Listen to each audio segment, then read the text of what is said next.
Missed an episode of your favorite podcast? Choose from over a decade of content in our archives, not just the latest episode. All free at GCNlive.com. This is your call to action. Get prepared, America. Economy, survival, energy, disasters.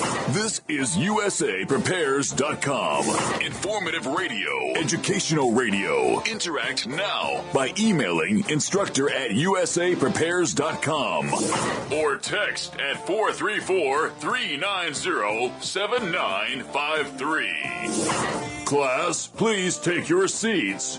Now, your instructor, Vincent Finelli. Everyone all set, cocked, locked? There we go. Your dial set correctly to USA Prepares. Thank you for being in class with us today. Kyle's engineering the broadcast at GCN in Minnesota. I'm Vincent Finelli. And if you'd like to call us, we'll pay for the call, 866-582-9933. 866-582-9933. Telephone list line is up and running, 605-477-3249. Guineith Isaacs is live in Australia. Welcome, Guineith Isaacs. Hello, Vincent. How are you this morning? Just great, absolutely great. Guineith, we have one of our instructors on the line, the freeze dry guy. Welcome, Freeze. Good morning, Vince. Good to hear your voice. Been a long time. That's great. Not too long. Well, yeah. And I remember that, we've been on the air for years together, and you've been in the studio many times. You've stayed at the house. You've been to the expos. And you told me that one day, soon, you would tell me your name. Yes, soon. Very, very soon. And then the last time I asked you that, you said, well, when we get to know each other a little better, maybe a few years. If we got to know each other any better, the wife would be jealous. Hey, yeah, I understand you're going to be swinging around our way soon. Yeah, I'm taking you guys out to dinner. I'm scheduled to be there on the 6th. And I'm flexible. So my main mission is to see you guys. Well, that's great. That's great. Got it on the calendar. Okay, cool. But you don't take us out to dinner. We'll just eat at the farm here. We'll whatever just fry up one of those cows. Well, all right. Okay, whatever works. Yeah. So what can we do for you? Well, I just want to say howdy, check in and verify we're getting together. And by the way, I sent you an email to introduce you to an interesting guy in Montana. I got that email, and I can't believe the words that you used. Oh. When you described me. Was I being mean? No, I just, you referred to me as Columbo, and I think you said something like that I eviscerate politicians with a smile or something like that? Yeah, very gentlemanly. I've seen you do it. Oh, okay. All right. I thought that was quite interesting. Yeah, I've never met a more gentlemanly guy who can just tear him up so nicely. Benny Hill said it the best. He said, you can get more with a smile and a gun than you can with just a smile.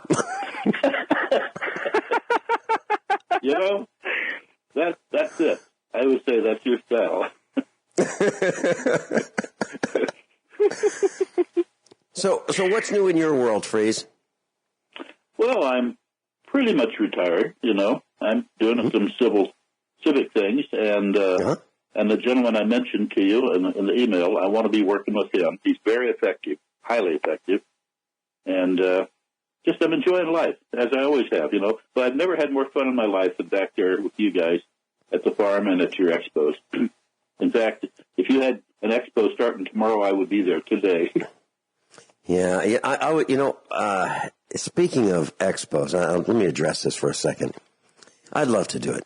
I really would. But here's the problem. This does not include you, okay? A number of the exhibitors would say, I'd call them up 9 months ahead of time, and I'd say, okay, we're going to have an expo, and here's where it's going to be. And they'd say, well, geez, kind of early. Give me a call, when we're like 30 days out. You can't book a convention center 30 days out. They're always booked. No. You have to book it, almost a year out, and that's what we would do. And so the exhibitors would say, well, I don't know, maybe, possibly, I don't know. And I would say, well, I have to know. Do you have any interest? And the problem was they were so iffy, so unable to make a decision as to what they were going to do that I couldn't make a decision. So I'd always take a risk, and I decided I don't want to do it anymore. Okay? Yeah, so that does not include you. That includes, a lot of exhibitors. And the other thing is they all want to speak. All the exhibitors want to speak. And I understand that. So what happens is you have 80-something presentations for an hour apiece over 2 days. That's another problem. But, we've done that. And another thing is that, people will call and say, I'm thinking about coming to your expo. And this would be at the last minute. I say, well, tell me about it. And they'd say, well, I've got this popcorn machine, and I make really good popcorn. I said, okay. So, wow. How much do you sell the popcorn for? $9 a bag. I said, well, you know what? I don't think we have any room for you. Crikey. Other people would call and say, I'm coming to your expo. And I said, well, it's not how it works. It's by invitation. And so what happens is I interview you, and I determine if, as a vendor, you make sense to, as a good fit in preparedness. So what do? Well, we have a tattoo parlor. I don't think that's going to work. Long as it said prepared across my chest. I don't think these people listen to your radio show. No, they don't. Yeah.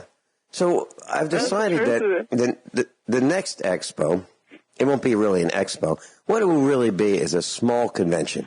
We don't need 6,000 people. What we really need is a group of people who really want to know, okay, who really want to spend time with serious instructors about health, about food, about medicine, about alternatives, frugal living.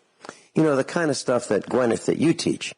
So, and I've mentioned in the past that when we have, an event, I'd like to have, like Mike Ma. I mean, Mike Ma tears up the place. He's just a wonderful guy. He can demonstrate how to do something, and most people will panic while they're watching him, and then they realize, oh, he's just teaching. Absolutely great. I'd love to have you guys come to the next one, and but it'd be a couple days. It'd be like eat, sleep, drink, with the instructors, that kind of a thing. I don't mean get drunk, but what I mean is, breakfast, lunch, dinner with the instructors, that kind of a thing. Where not only do you have time with them in their seminars, which would last an hour and a half or so, but you'd actually have a time to sit with different instructors for different meals. So 3 meals a day. You sit with a different instructor for each of the meals, that kind of thing. That's what I would like to do. How does that? I love that. Does that sound cool? Cool? Sorry. Yeah. Yes, excuse me. Yes, I'd love that. Like I said, I'm pretty much retired from the business. Sure, old friends and customers need my help, I'll help them. But I'm too busy having fun otherwise. But if you told me, like I said, you were putting that thing on tomorrow, I'd be there, like right now. And that's the way I want to do it, because I never used to get to sit in with the instructors much. And then, by the way, the only grief I ever had is you had so many instructors, and it was so good. We'd be standing in the booth saying, okay, where are they at? Well, they're in there, listening to the guys. But we did really well at your seminars, at your expos. They were the best I've ever done. So I'm wonderful. ready. And You let me know when. Let me ask you this, Freeze. Were you at one day? We're kind of reminiscing here, Guineith. One day before an expo, a Friday night, I invited all of the exhibitors to come to a meetup on Friday night at a restaurant. And the restaurant had a seating capacity of about 140 to 180. We had over 300 of us in there. It was standing room only. There were, 6 people to a 4-person booth. I mean, it was absolutely packed. And all we did was we said, we had the microphones, and we said, or I said, as the MC, let's just take 1 minute and describe who you are and what your seminar is going to be about tomorrow, which would be Saturday and Sunday. So please introduce yourself. Then we'll pass the microphone to the next instructor. Next. Took 3 hours. Were you there for that, Freeze? I was there for at least a couple of those. Now, that was I forget what was the name of the restaurant, but it was right Ziggy's. there. It was at Ziggy's. Ziggy's, and that hotel was what? The Lamplighter. Lamplighter. The Lamplighter. It was wonderful. I was shocked. Like I said, I've done a lot of expos, and I've never seen a turnout like that and so many devoted attendees. No, it was wonderful. Yep. Well, I really appreciate that. So I'm looking forward to seeing you when you're in Missouri. That'd be great. And we'll have dinner here at the farm, and we'll just reminisce. How about that? Okay. Well, the 6th works for you, right? Mm-hmm. Yeah. Okay. And if the wife decides she'd like to have a night off, I still would like to take you out to dinner. You have to negotiate. So you let me know, okay? Yep. Yeah. 6 looks good. I'm looking at the calendar right now. It looks good. Hey, thanks very much. Okay. Anything else you wanted to share with us? Yes. Who's that lovely voice there on the phone? She sounds like she might be from Australia. Oh, Guineith Isaacs. Guineith is with us every Wednesday for 2 hours, and she is an off-grid liver. She has a farm. She is sovereign. She fights the machine only because they attack her at every turn, and she's tough. I'll tell you what. I would love to go to battle with her, but I would not want to go to battle against her. Guineith, very good. When we come back, tell us a little bit more about who you are. Freeze is with us. Freeze Try Guy. Soon, he'll tell me his name. We'll be right back.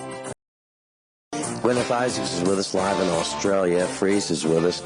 So, Freeze, I'm looking forward to seeing you and at the farm.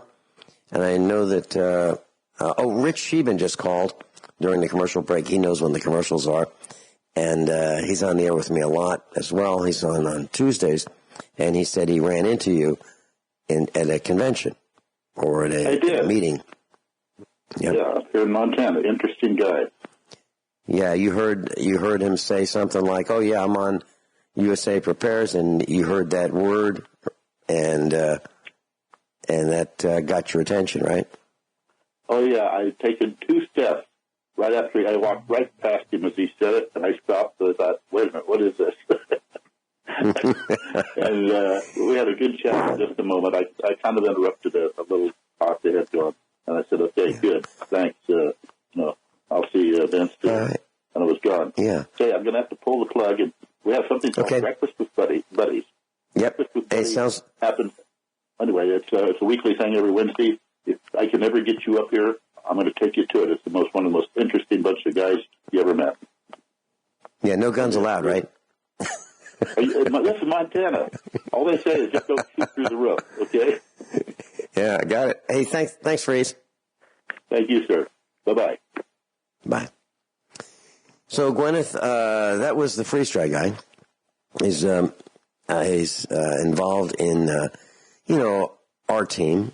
He likes freedom, and he has been supporting a number of broadcasts over the years that are in the freedom aisle.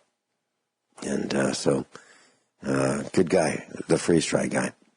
So, Guineith, you sent me an email about HCA 11. Yep. HCA 11, that's right. What that is a High Court of Australia precedent. Okay? This applies to Australia, but there is an American equivalent. Okay? And the American equivalent is UCC code 1/308. And basically that means that nobody can compel you, especially nobody who calls themselves a government who is really a corporation, can compel you lawfully to contract with them. If there's anybody out there who's having any trouble at all with their municipality, with their local police department, with their local set of bureaucrats of whatever shape, size, or colour, okay, and if they are trying to put on you extortionate notices of demand, what you need to do is you need to get a red is good, okay, but any colour will do, actually. And the best of all is one of those Sharpie pens. Do you know what I mean?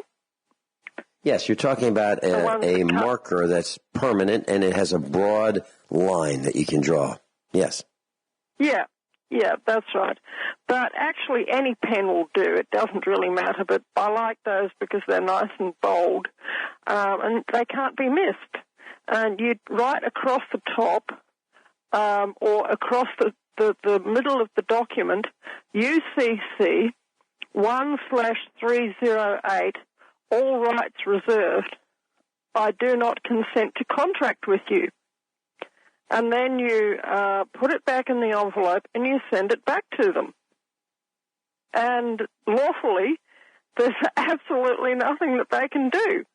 They can try, but if they take it to court, then before you send it back to them, by the way, you take a certified copy of it, okay?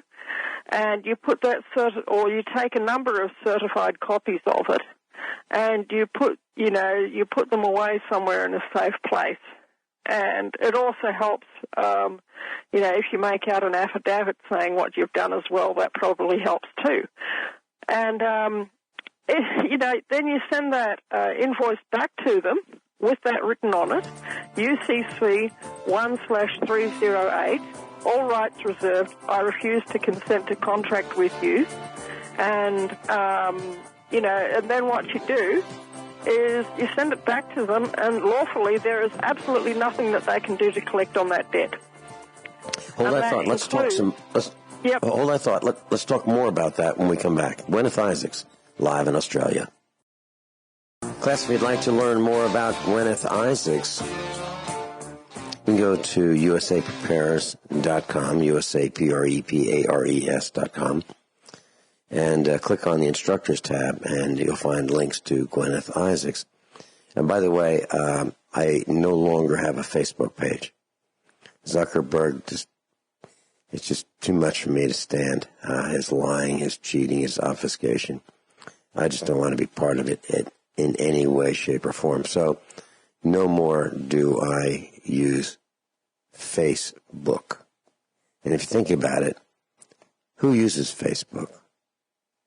And what do most people use it for? And you'll find that most people say, look at me, look at me, look at me, look at me. Do you like me? Look at me. I mean, really? Come on. So I'm just not interested in Zuckerberg's spying anymore. Guineith, you're talking about something really important. You're talking about UCC 1/308. And you use this when corporations posing as government try to extort funds from you. So what are we talking about? Are we talking about real estate taxes? Or what are we talking about? Yes, property taxes. Basically, pretty well all municipalities, they claim to be governments, and they're not. They're corporations. And how it works is you can be a corporation or you can be a government, but you can't be both, okay? Because if you are a government, then you can't engage in commerce. As soon as you engage in commerce, you stop being a government and you begin being a corporation, okay? If that makes sense to people. And not only that, if you look, many municipalities are actually registered as corporations. Here in Australia, every municipality that I know of has an Australian business number, which means that under Australian corporate law, they're corporations, and you don't have to consent to contract with them. And I don't even have a rubbish collection service. I refuse to partake of their goods and services unless I pay for them on the spot. And, there's things that you can, you can become a member of the community centre, but then you pay a separate fee to be a member of the community centre and use their public computers or whatever. And sometimes they have a small library. But like I say, they cannot lawfully compel you to contract with them. And, people might say, oh, yes, but that's Australia. But during the course of my research, I found out something remarkable. And you know what that is, Vincent? The whole of the Commonwealth of Australia is actually one vast corporation. And guess what? They're registered with the United States Securities and Exchange Commission as a corporation. How jaw-dropping is that? Absolutely jaw-dropping. And their CIK code, you can check this on the internet now. I know that you have an internet connection. If you just type into your favorite search engine these numbers, 0000805 and just type those numbers into any search engine, and it should bring up, within the first 2 or 3 results, the Edgar search results with the US SEC, that is the CIK code for the Commonwealth of Australia Corporation. That's amazing. As soon as my computer's done rebooting, I will do that. Yeah, it's so easy to verify. And that means that in Australia, we don't have to consent to contract with any of their Bravo Sierra. And in the past, what I'll threaten to do to them is I'll threaten to sue them in the New York Supreme Court. They don't like that at all. They hate that for a breach of, the UCC 1/308, pointing out that they are a corporation and therefore are subject to American corporate law, which is under the jurisdiction of the Supreme Court of New York City. They hate that. They absolutely hate it. I've got it right here. I've got it right here. 0000805-157. That's all I did was type into a search engine, and it says Commonwealth of Australia is a corporation. It is a corporation. It cracks me up every time I see that. Yeah, and the name of the corporation is Commonwealth of Australia. Yeah, that's right. Or sometimes it appears as Commonwealth of Australia Corporation. Mm-hmm. So, and the address of the Commonwealth of Australia Corporation is the Australian Embassy in Washington, D.C. That's their head office. So let me ask you this, Gwyneth. Let me ask you this. So we live on a farm, and our farm has 1 mile of road frontage. On the other side, it's a dirt road. Not a lot of people travel this dirt road. and it's dirt road for 5 miles. Well, on the other side of the road, there are 2 farms that share the same length of 1 mile of frontage. Actually, there are 3. And there's a 150-acre farm, there's another 150-acre farm next to that, and then there's an 80-acre farm next to that. So on the other side of the road from them, they're all in line. We're on the other side of the road, and we have 1 mile of frontage. Now, their properties have different depths. That's why there are 3 of them and 1 of us. Okay, so if I decide to do this, and I get my Sharpie marker with my next threat from them requiring, in their words, that I pay my property taxes, and I say, UCC space 1/308, all rights reserved, I do not consent to contract with you. And I send that back to them. Now, that means that they are not obligated anymore to maintain the road. Is that correct? That's right. And that's okay with me. Now, it would probably be a problem for I don't care. We have a bulldozer, and we have a backhoe, and we can maintain this dirt road ourselves. But the guys on the other side of the road would probably be a little frosted, if there are potholes that would swallow their cars and trucks.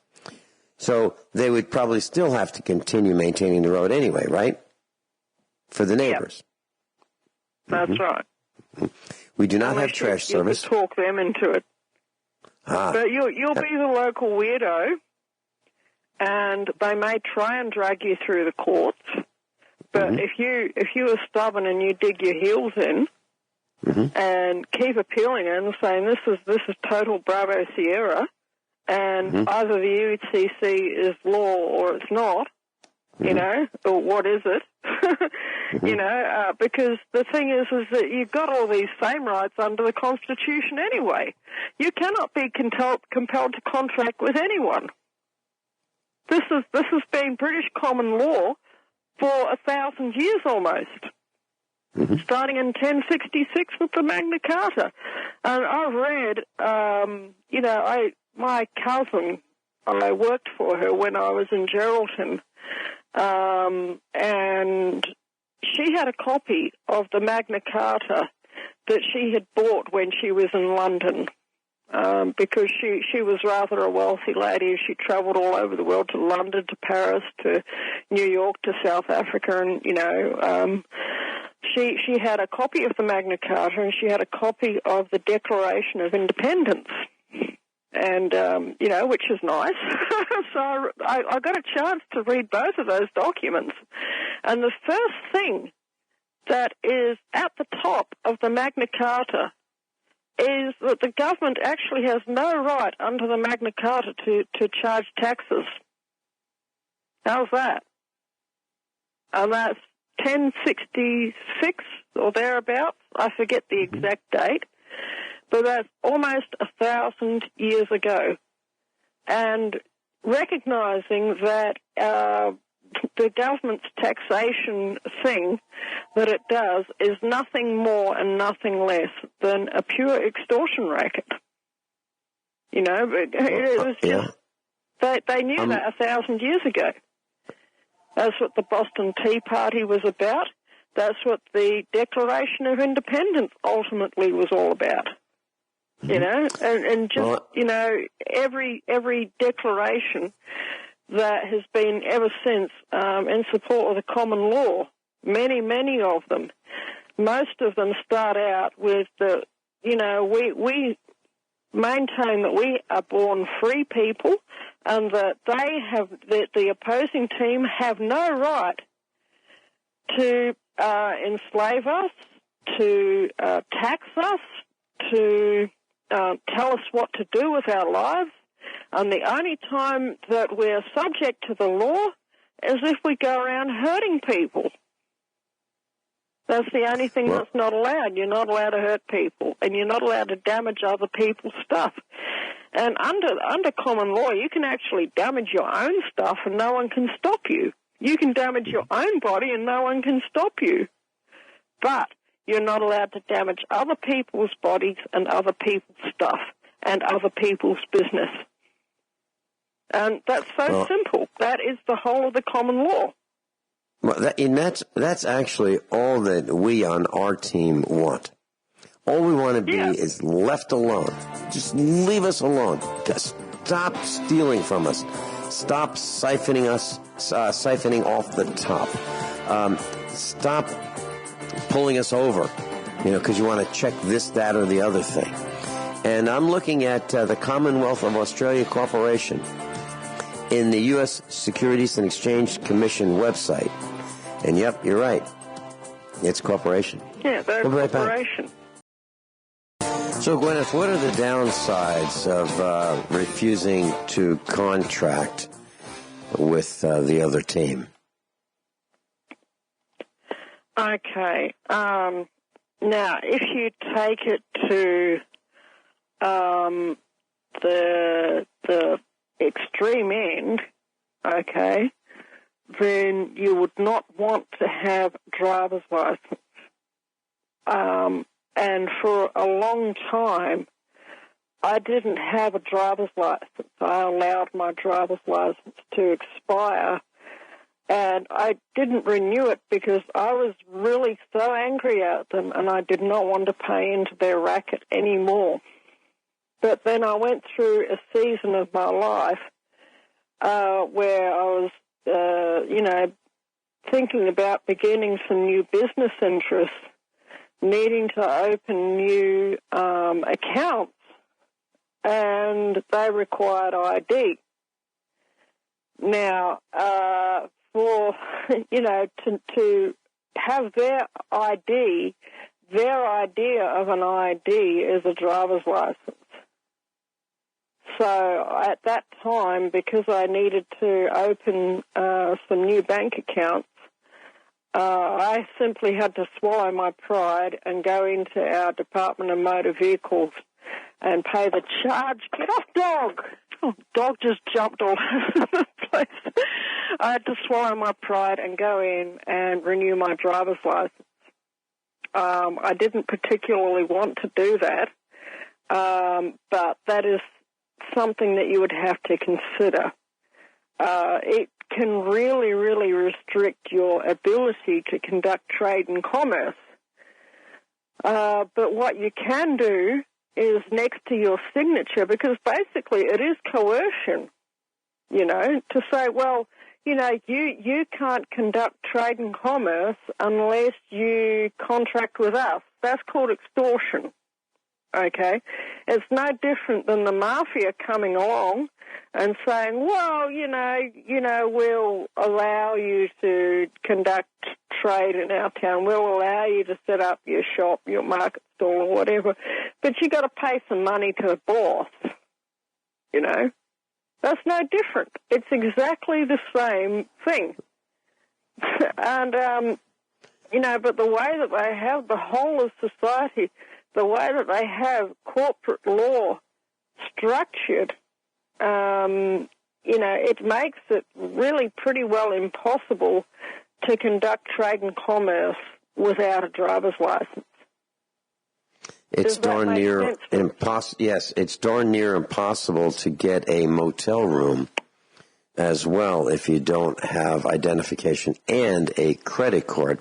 And what you said about the mafia is a very good point. People would say, the mafia comes by and says, you know what, if you want to do business, you're going to have to pay us. We'll let you do business, but it's going to cost you. And people don't realize that really is, as you said, no different from the government saying, well, we've got a health inspection, there's a license you have to buy. So you have to buy this license in order to conduct business. You also, multiple licenses in some cases, and taxes. And that's the same darn thing. And if you don't, they've got guys with guns that wear costumes. Sometimes they're blue, sometimes they're black. Less often they're tan-colored. But, yes, you're absolutely right. Around here, they're fluoro colors. Mm-hmm. Okay. They're fluorescent. There's a shade of sort of fluorescent green or fluorescent yellow. Yeah. Yeah, and so I wonder what the children of those mommies and daddies who wear those colors think when their parents go to work. So what does your daddy do? He works in a carnival. He carries a gun. Yeah. Yeah. I don't know, Gwyneth. Well, I'll tell you I'm at the point where we're spending too much on taxes. They are taxing us into oblivion. I believe that we should have some rules. You know, it'd be nice if people didn't cut each other off on the highways and byways. It'd be nice if they didn't have reckless behavior with the loads they put in their pickup trucks that fall and hurt people because they're careless. It'd be nice to be able to stop that. And when we see things like that, we take matters into our own hands and explain to those offending us what we think the problem is. That's how we handle it, rather than call somebody else in a costume. Guineith and I will be right back after top of the hour news and commercial announcements. Your dial is set to USA Prepares, and we'll be glad to take your call if you'd like. 866-582-9933. Everyone all set? Cocked, locked? Guineith Isaacs is with us. Guineith, I was at Sam's Club yesterday, and Sam's Club is like a warehouse club.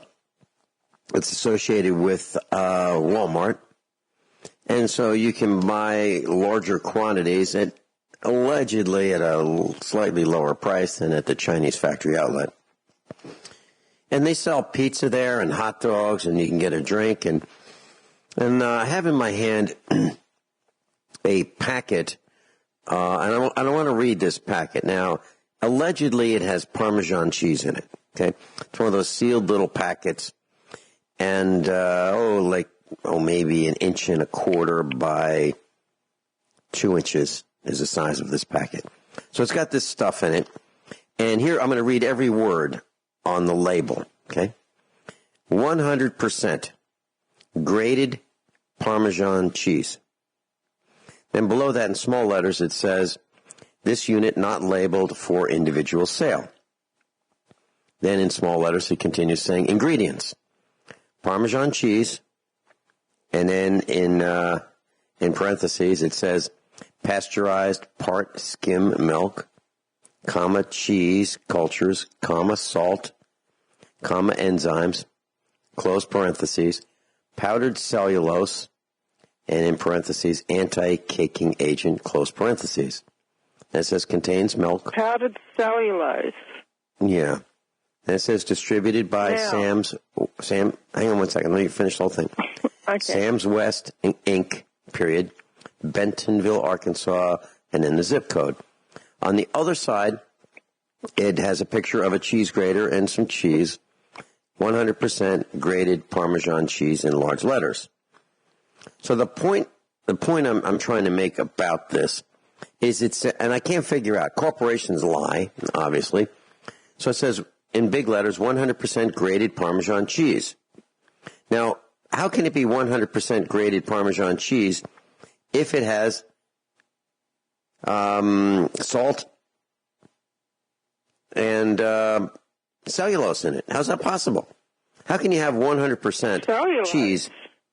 Yeah, wood, trees. I was going to say, isn't that like wood? It is. It's like sawdust. So they're putting wood fibers, basically ground to whatever level they like to pretend is okay, into the Parmesan cheese. Yeah, that's exactly right. By the way, for everybody in the class out there, wood fibers or cellulose are completely indigestible to the human gut. Mm-hmm. And they're actually abrasive to the human gut. So here's the question. Yeah, they're bad for you. Yeah, so I'm reading this, and if you pick up the packet in large letters, it says 100% grated Parmesan cheese. And you think, there's nothing but cheese in there. Well, it's not true. Or do they mean it's... Now, the 100% is in white letters on a green background. Then the word Parmesan is in a different color green on a green background. And then the word cheese is white on a green background. So I'm wondering if they mean the contents of this packet is 100% grated. and it has Parmesan, and it has cheese in it, and it has other stuff. So what I'm saying is, are they lying by the way they word this? Meaning, did they put all this stuff together, the wood, the Parmesan cheese, the salt, the cultures, all that stuff, that they put it together and then grate all of it? And yes, it is actually 100% grated, including the wood. Yeah, the wood fibers are grated too. Yeah, that's what I mean. Yeah. So more lies. We talked about the corporations posing as government. They're lying to us. They've got a gun to our heads. They want to steal our what's in our wallet. What's in your wallet? We want it. But I'm kind of frosted by this, and this has not been going on for just today. This kind of Parmesan cheese packets, they've been lying to us for years and years and years. Mm-hmm. 100% natural. Well, some radioactivity is natural. Okay. What's natural? Arsenic is natural. Iron is natural. Just all the time. Just try eating your. Oh my gosh! So I just wanted to share that. Laughing. I know I'm laughing, but I'm laughing because it's so ridiculous. And how's this on the news at the top of the hour? What a lot of transparent Bravo Sierra that you guys in your country have an election in how many days? How many days is it? Coming up soon. House and Senate elections. Yeah. And within a week or two, you guys are going to be voting on a new House and a new Senate. Yeah. And surprise, surprise, Hillary Clinton and Barack Obama and George Soros all received, attempts to send them pipe bombs in the mail. Now, something? That is the oldest trick in the book, and that is called a false flag. In my humble opinion, I would not be surprised. Of course, there's no way to prove this. This is just, me thinking. I can't say anything here, but I wouldn't be surprised if Soros had sent these bombs himself. Mm-hmm. To himself and to Hillary and to Barack. And like I say, of course, it's impossible to prove. It's all just speculation. Mm-hmm. But, how dumb do these people think we are? I think they think we're pretty dumb, and some of us are. I mean, all you have to do is watch television, and we're buying advertising for television advertising for one of our expos. And I was waiting in the lobby to meet with the representative from the local big television station in Springfield, Missouri. They've got these TVs playing, which shows their great programming material. And Mrs. Finelli and I were there, and we were watching Ellen DeGenerate. She's a lesbian. Yeah, Ellen DeGenerate. Now? Well, she's just a lesbian. And I don't have any respect for her. But the bottom line is, it's just stupid stuff. Mind-numbing, laughing about silly things. And that's what was on television. And I thought, this stuff, these guys want $950 for 30 seconds. Unfortunately, we had to pay for that because we bought the news, meaning our commercials were inserted in the news, because we thought that was a little bit more relevant, than Ellen DeGenerate. But I said to Mrs. Finelli, I can't believe this stuff is 50,000 watts of this is going out over the air. Really? Really? People watch this tripe? And yet they do. They do. So we are pretty dumb. We are pretty dumb. And my reaction was, they wanted me to buy, reruns of the Andy Griffith Show. So, no. They wanted me to buy, all kinds of programming that would be for the couch potato. I said, no, we're not interested in those guys who have no clue what's happening. We're just not interested in that. If they're not trying to learn something by even watching the managed news, then, we're not interested. ultimately, we finally said, forget television. It's just a waste of money. I mean, spending $10,000 on television advertising was, it was painful. It was really painful for me to do that. But it did bring some people in, but we're not interested in them anymore anyway. Bottom line is, there are a lot of dumb people out there. And, GDP, generally dumb public. What else do you have on your list for us today, Guineith? Okay. I think I sent you another email as well. I had a dream last week where, it was one of these dreams where you felt like you were there when you were in the dream, and then you woke up and you realized it was a dream. Mm-hmm. And I dreamt that, that we had a camp, okay, or we had some sort of a meeting all together, certain of the USA prepares instructors, and we all got together and we had something like a conference for the instructors, and I think that there might have been other people there as well. But what happened was there was a small group of us who got together in this larger, meeting that was happening, and we all got together and we realized that, that pretty well people had divided themselves up into camps, okay? And this ties in with what you were just saying. It seems to me, just looking out there in the world, as if people are either becoming more and more and more aware, okay, and more with it and more prepared, or they are sinking deeper into the morass. And I think that this whole, I don't know if you've heard of the NPC meme, if I should explain that a little bit. Sure. It comes after something from video games where, my son, he likes playing he's 15, he likes playing video games in his spare time.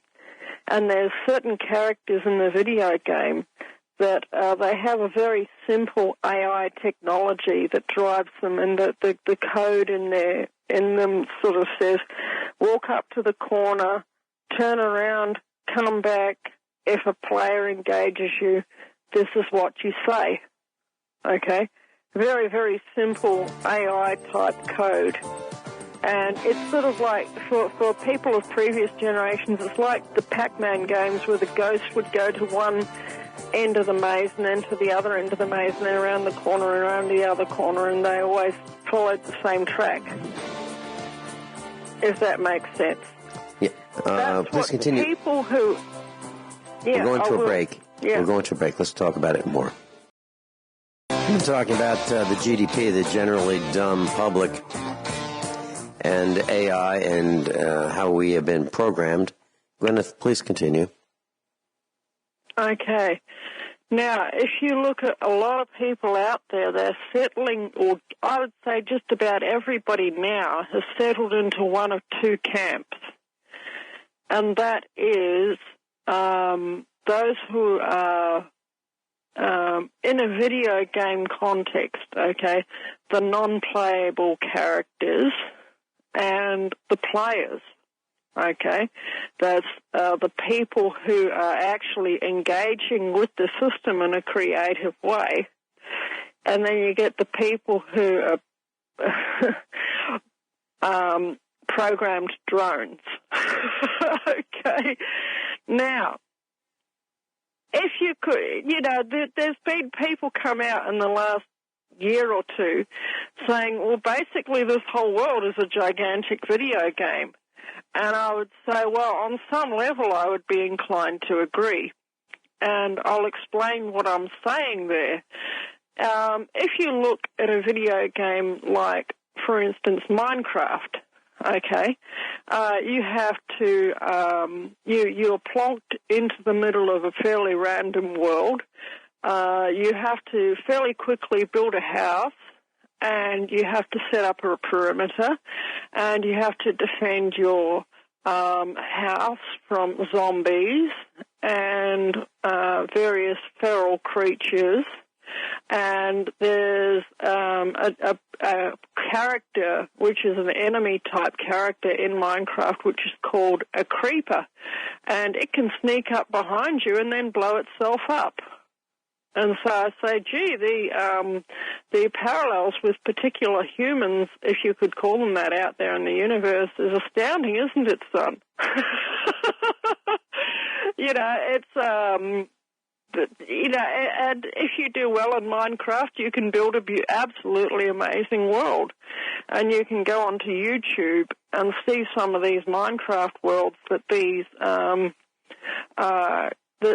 kids have built, and mostly it is people under the age of 20 that's building these Minecraft worlds.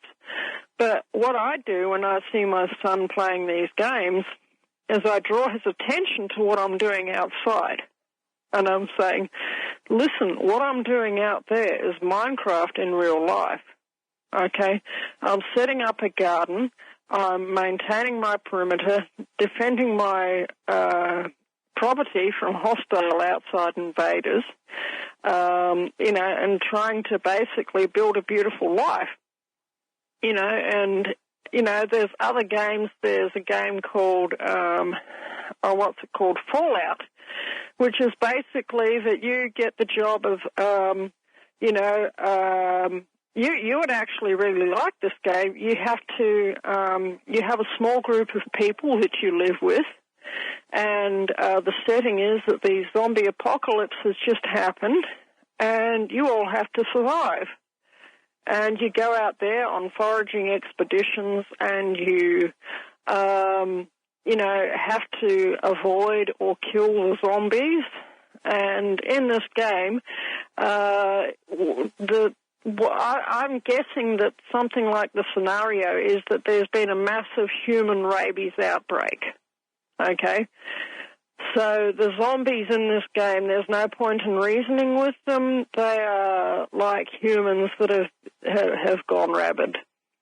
And, I point out, well, that's actually, and I discuss these gaming scenarios with my son and say this is actually how a lot of the young people out there are getting programmed.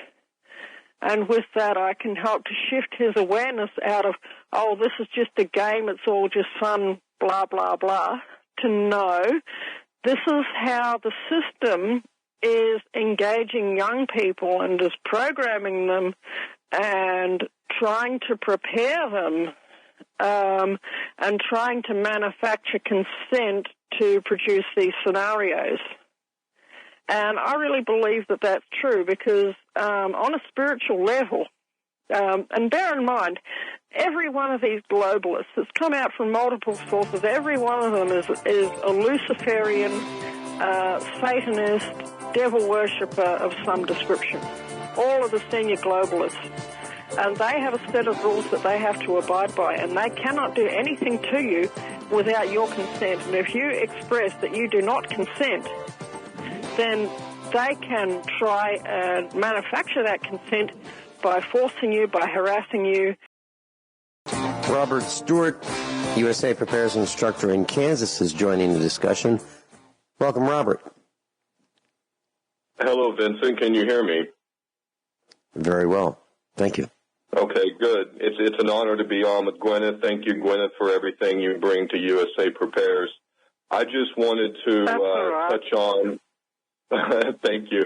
I just wanted to touch on our own descent into corporate tyranny, the United States, and how they cover it up with the all the lies about the Civil War, all the lies about the Confederacy, because that's essentially what the South was fighting for, to remain under the Constitution and not go to the corporate model, which we did in the year 1871. And that's one of the foundational lies that we're taught in school, is that the South is evil. They were pro-slavery. They wanted to, hold the black man down and all these things, when in fact what they were fighting against is basically making everyone a slave to the corporate model, to the taxation model. And it's just a very important lie that we're taught as children, that pervades our society and leads us to a misunderstanding of what really is in this life and in this world. And so I just want to say that real quick and get Guineith or your opinion on that. And just one of the many lies that we're taught is that, Confederacy is evil, things like that. Okay. I would like to make a comment here. My dad was a really, really, really educated guy, although he left school and began his apprenticeship at the age of 14. He ended up being a master engineer, and his favourite part of engineering was railway engineering. And he said, if you really wanted to understand the true nature of politics during the American Civil War, you had to look no further than Abraham Lincoln's role in the California Railway. And he was an expert on what had happened on the California Railway because he actually built 2 Rogers locomotives, miniature Rogers locomotives. He built a Rogers K and a Rogers Q, and that led him to researching what had happened with the California Railway. And if anyone wants a quick education, although a Hollywoodized version, I would say that the TV series Hell on Wheels probably comes pretty close, although, of course, it's fictionalized. But it was just one layer of corruption upon another layer of corruption. And if you followed the money back, the money trail more or less led to Abraham Lincoln's personal business interests. So that sums it up in a nutshell. Basically, he's not the shining saint that most people think that he is in the United States and elsewhere. And my dad, he said he would love to think that Abraham Lincoln was this wonderful guy, but he said he couldn't come to that conclusion based on what he had done actually during the Civil War era, but in California with the California Railway. And it's disgusting, and it says some of it in the Hell on Wheels TV series about how the books were fiddled. And it doesn't say that in the TV series, of course, they have to maintain the facade of Lincoln being this shining knight or knight in shining armor. So they don't push the money trail back to Lincoln, but in real life, that's exactly where it went. Abraham Lincoln's personal business interests. And my dad actually thought that the Rogers locomotive was one of the best locomotives that had ever been designed ever. And if anyone wants to see my dad's locomotive, it runs on a regular basis at the Manukau Railway in Auckland in New Zealand. And it's a little green Rogers Q. And there's only one of them there, and it goes on most running days. If there's anyone listening in New Zealand, that's Ted Carter's locomotive. That was my dad, and he actually built that locomotive from a photocopy of a plan of a locomotive. Of the plan didn't exist anymore. All that existed was a photocopy of the original plan, so he made a photocopy of the original plan, and he had to design much of that locomotive himself with his own engineering knowledge, and I watched him build it as a little girl and as a teenager. And he built 2 of them. He built a K and a Q, but that's the sidetrack. What I'm saying is Lincoln's not the knight in shining armor that people think that he was. Okay, and yes, of course, the Democrats in the South, did the wrong thing as well. Everybody was doing the wrong thing. But from my own research, it seems as if the Confederates were more interested in maintaining the original ideas of George Washington than Lincoln and the Yankees in the North. That's just from my own research. But like I say, it's a whole can of worms, because there were wrongs committed definitely on both sides. But if I were to say which is closer to the ideals of the original republic, I would say definitely the Confederates were. I agree. And I would say that they have an awful lot to do with, they're called the Eureka Stockadists in Australia. They had a rebellion back in the day in a town called Ballarat, which is about 200 kilometres from where we are, so not too far. And they hoisted their own flag on the stockade, and of course the redcoats surrounded it and slaughtered them.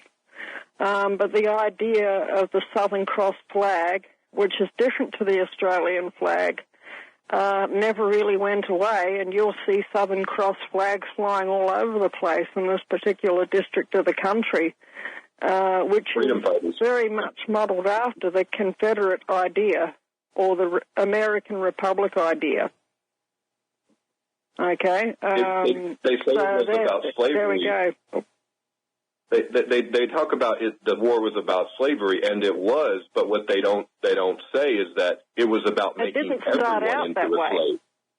It was about making all people into slaves, where they could be taxed and they could be controlled by a corporate model and no longer under the Constitution, the freedom of the individual. And so it was about slavery. It was about making everybody a slave. And, and then they talk about, oh, no, it was about black slavery. No, black slavery or that sort of hard slavery was a worldwide institution. It wasn't just American. And so it was everywhere. And so it's very interesting the way that our history, the way it's inverted to show that, oh, these are the bad guys and these are the good guys. And then when you talk about Lincoln, for me anyway, it's kind of a mixed bag, because ultimately Lincoln was shot because he tried to issue American-based money by the Treasury. He tried to free us from international control. And so he got shot for that. So in some ways, maybe Lincoln was wrong, but then he also tried to do right. And of course, when you're a president and you have power and you try to do right, they kill you. So, Kennedy, right?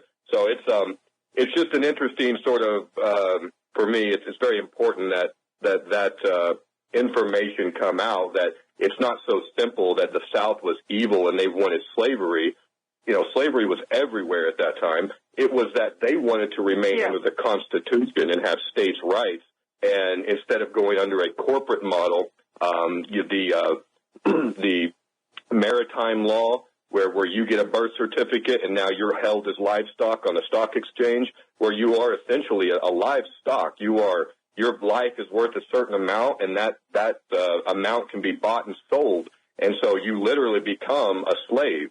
And so it's a very sophisticated form. You're not held in bondage, and you're not whipped, and you don't have chains on you. It's a sophisticated form of slavery through taxation, and then through the corporate model. And so that's just the point I wanted to make, that it's very convoluted, and oftentimes it's inverted our understanding of history, where they point at the good guy and say that is evil, and then that controls us in the way that we think, and we continue this down the path of destruction, basically, where we don't really understand why things are getting worse, and it's because evil keeps winning. And then they teach us that good is evil and that evil is good. And so that's really the situation we're in, and that's why our air, food, and water are poisoned, right? If good had been winning, then our air, food, and water would not be poisoned. So it's just a real important point of history that I hope the class looks into. Robert, when I lived in Virginia, they're still fighting the Civil War. The South is still angry at what the North did, and they don't call it the Civil War. The textbooks that the children read refer to the war between the states as the Civil War. The War of Northern Aggression. Yes, the South refers to it as the war between the states or the war of northern aggression. And all of us have been educated by the other team. Okay, the other team has the military, the other team has the guns, the other team has the police, the other team makes the laws, the other team is the big player in education. So they teach us what they want us to believe rather than what the truth is. And I absolutely believe the South was right. I really do. I lived in the South. All they wanted was to be left alone. They didn't want the war of northern aggression. And when the North came down to the South, the town 8 miles from where we lived, our little hamlet in Virginia, the town 8 miles away, still has bent railroad tracks where the North came down, set a fire, a big fire on top of the rails to heat the rails red hot, and then the Yankees bent the railroad tracks so supplies could not go down the rails. That's what they did. And the proof is still there to this day. We'll be right back. Guineith, just to nail down this point about slavery, how we are being enslaved by both corporations posing as government and corporations providing products that we believe we should have. So Rich Shealy called me last night, and I wanted to thank him for being in my seat yesterday. I was unable to be on the air yesterday, and he sat in my seat. And thank you so much, Rich Shealy. So we chatted yesterday when I got back to the farm, and he asked me about a new vehicle, and I said, new vehicles are almost impossible to fix. So I sent him this email, and I just picked out the copy, and I'm going to read just a part of it. I'm going to give you why I say that. So I did a search on what does it cost to replace a water pump on a Dodge Ram 1500. That's a half-ton pickup truck. One of the big three. Ford makes the F-100, Chevy makes the Silverado, and Dodge or Ram makes the 1500. So in 2011, Dodge or the Ram had a V6, small 3.7 liter engine. Water pump replacement at the dealer, according to the internet, $607, $608 really, if you round it, $608. I can't believe it. When I was selling auto parts back in the 1970s, a water pump rebuilt, in a box, you put it on yourself, and you could. It was like $9.99. Well, to have it done today, in 2011, on a Dodge Ram 3.7 liter V6, $608. Let's get, and I was saying to Rich, the newer the car, the more expensive it is. So let's go to that same V6 engine in 2014, 3 years later. At the dealer, $2,521. Oh, my gosh. You heard me right. We're not done yet. That same vehicle with that same V6 engine in 2017 is $4,025. Oh, my gosh. That's to replace a water pump. That's now, do they fail? Absolutely gobsmacking. Absolutely gobsmacking. You're absolutely right. Now, what does that mean to me? Well, to me, if you look at the last price that I paid for a Mercedes, which was, a few months ago, $525, I got the entire car. Okay? And the problem with it is the transmission. It only goes forward for 20 seconds, and it shuts down. Engine works, has wheels, seats. I mean, it is nice. It's a 2000 model Mercedes. I paid $525 for it. I can buy 8 of them for the price of a Dodge Ram V6 3.6, a V6 3.6 liter engine Dodge. I could buy more than 8 Mercedes for the price of one of those. And I sent Rich another email about my car. I said, Rich, I bought one of these for less than the sales tax that the original purchaser paid. I paid $3,000 for this Mercedes a couple of years ago. The price as tested, according to this article, is $47,230. I paid $3,000 for it, less than 10%. Way less than 10% of the original price, okay? And the original price was without tax. And then I wanted to show them how much it costs for brakes. I can buy brake pads for the rear of this Mercedes. Now, this is a Mercedes for $4.76 for the rear wheels, both rear wheels. $4.76. Now, how long will it take me to replace the brakes? About 30 minutes. Literally, 30 minutes.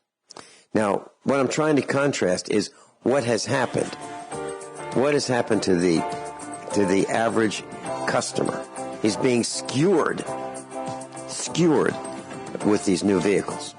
And someday I'll do a broadcast more in depth about it. They're just being crucified, and they can't see it. All they can see is the Wi-Fi. Right. And they can make cell phones through their car's stereo. They just can't see it. They cannot see it. They can't fix it. They can't afford it. They can't see the tracking chips either. Right. So someday we'll do a broadcast more about automobiles and how we're being skewered. Guineith, thanks so much for being with us. I love broadcasting with you. God bless and have a great week. God bless. Thank you.